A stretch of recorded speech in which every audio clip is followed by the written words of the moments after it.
What do these 5 brands have in common? Kodak, Nokia, Yahoo, AOL, Blockbuster. Each of them failed to prioritize and maintain a strong and robust culture of innovation. It's not that they lacked opportunity, but innovation took a backseat to a lot of pressing issues in their organization.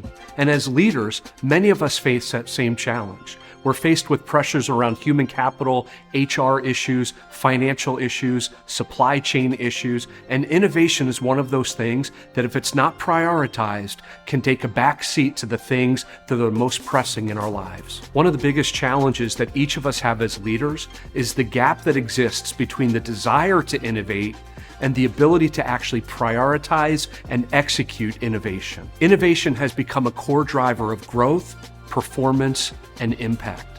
And one of the best gifts that we can give to ourselves as leaders is the ability to see the present clearly. So ask yourself, in the organization that I'm leading, in the business unit that I'm leading, to what degree are we really innovating? To what degree is innovation a priority in what we're doing over the next 3 weeks, the next 3 months, and the next 3 years? That is a great question that will lead you to a greater place of innovation. As we think about innovation, I'd like to suggest these 4 steps that will help you as a leader make innovation a higher priority in your organization or your business. And here's the first one. You have to prioritize it. As the leader, you're responsible for helping to make sure that the future of your business, the future of your organization, and where you're headed is actually clear.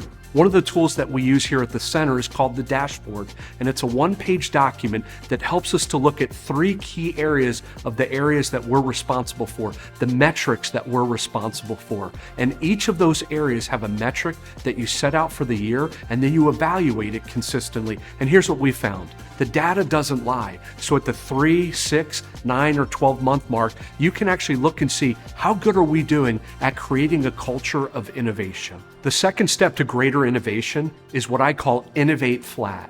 It's not just reserved for a few people at the top, but you actually want a diverse group of people within your business or your organization that can come together and actually create ideas and thoughts about where your business or where your organization will be going.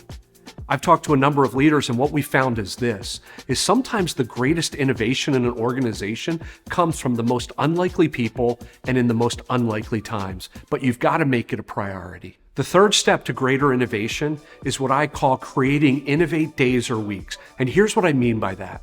The people that are working for you, the people that are working with you, are incredibly busy. And so you've got to actually take time out of your day, out of your week to say, you know what, we're going to spend 3 days together off-site just talking about where we could be in the next 3 years, the next 5 years, the next 6 months. So creating these times where you actually step outside of the regular routine is absolutely critical to innovation. Grab a group of people and spend 2 days off-site thinking about innovation, about where your product could go, about where your business could go, about how you could impact or reach more people within your organization. I love doing those times, and it gives people an opportunity to really dream and think about the ways in which your business, your organization can actually be better and reach more people than what it's currently doing. Jack Phillips, who co-authored a book called The Value of Innovation, said that if you're not innovating and if you're not creating new ideas, you're actually not going to survive.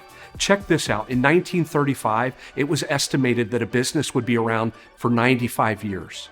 In 2005, that number had dropped to 15 years, and today, less than 15 years. So innovation is actually a step of survival. It's ensuring that your business will be around not only for today, but for the years to come. And here's the 4th way that you can actually create an atmosphere and a culture of innovation. You've got to hire for innovation. There are a number of jobs where you can actually hire and teach a person a specific skill, but innovation is different. It looks different. It feels different. And if I were a hiring manager, I would be thinking about how this person could help create and innovate new ideas, new directions, and new ways to do our business or fulfill our organizational mission. One of the secret tools that I found in doing interviews and trying to find people who really think about innovation is I ask them this question. Tell us a time in the past where you've actually been a part of a team that's innovated something or built something within a business or an organization that you've been a part of. And I often find that that question right there helps you to understand whether the person really has a passion and an understanding for innovation. And like I said, there are lots of jobs where you can take somebody and teach them a specific skill, but there are only a few people who really understand the value and the process of what it looks like to create innovation within your organization. Hire those people. So how do businesses and organizations that have been around for a long time continue to thrive?